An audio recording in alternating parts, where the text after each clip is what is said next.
been pushing historic unemployment numbers. We have a spending problem.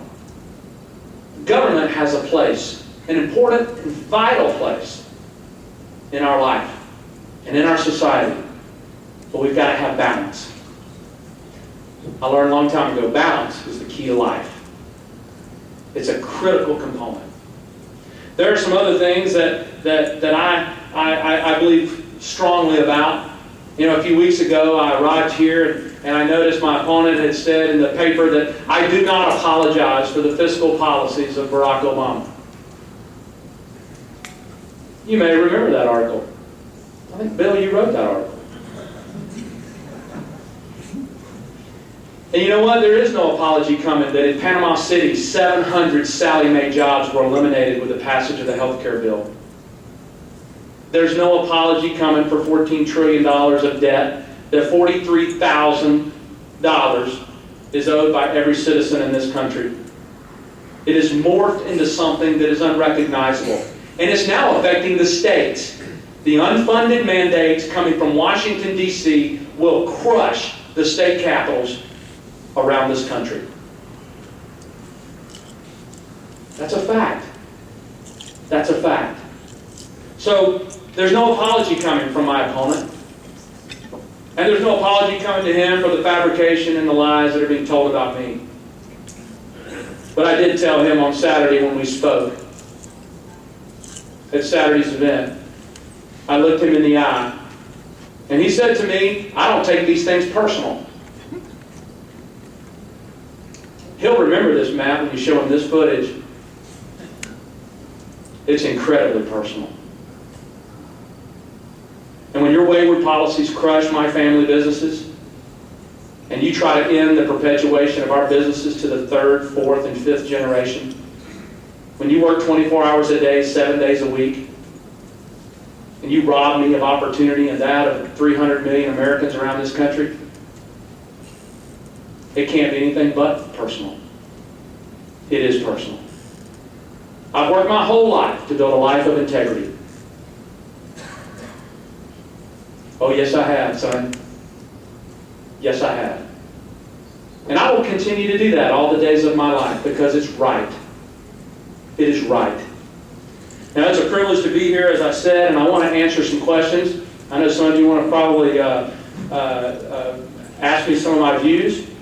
If I don't know the answer to a question, I'll tell you. Steve Sutherland doesn't know everything. I've already asked one person here today to help on an issue that I was unfamiliar with, that she would help me understand it more going forward. And I will tell you that. So, again, please, and I don't know how we do this, or how long we do this. What's, okay.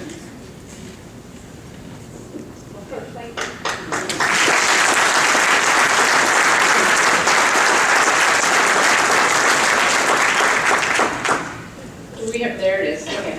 I'm just making sure we had a microphone somewhere. We will take questions from Tiger Bay members only.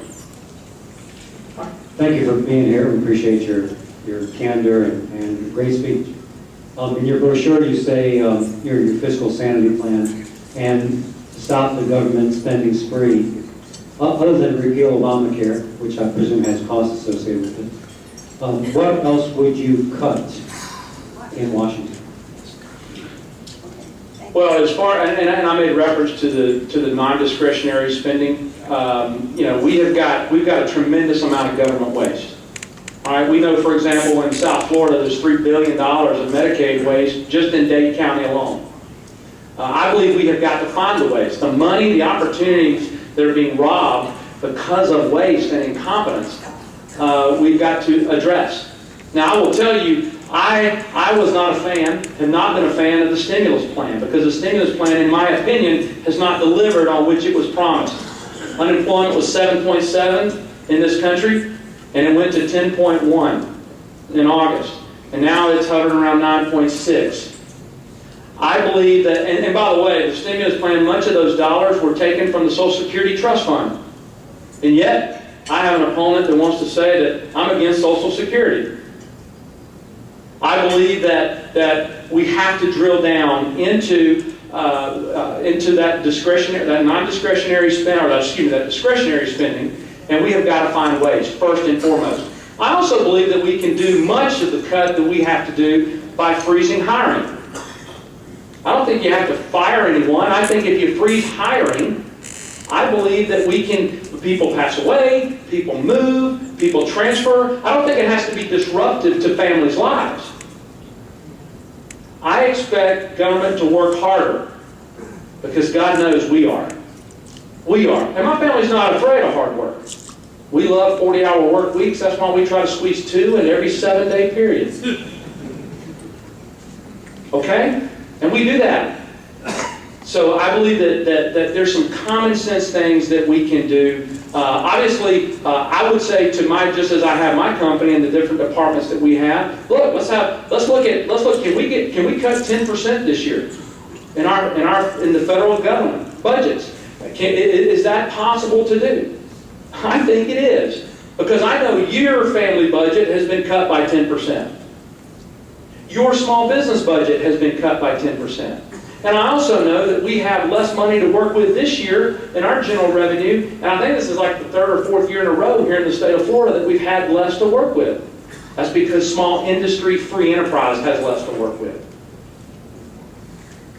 Just a question, there was a lot of press about the death penalties or death panels that Obama was going to create. I think we all know that was just a lot of publicity. But a concern, we're going to cut spending, cut spending, cut spending. What that means is eliminating programs for the less fortunate, which you seem to be permitted. A question, as you dismantle the social safety net, do you have any plans to estimate and do the research to determine the death toll that would result as you dismantle the social safety net? Well, first of all, in your question, you accused me of wanting to dismantle the social safety net. And that's not true. So I think there's a flaw in your question, okay, to me first and foremost. As far as the social safety net that you made reference to, I think the only statement that I made was that I want to focus and make sure that people who are physically able to work, that are of working age, that they go to work, sir. And I don't think that's an unfair expectation.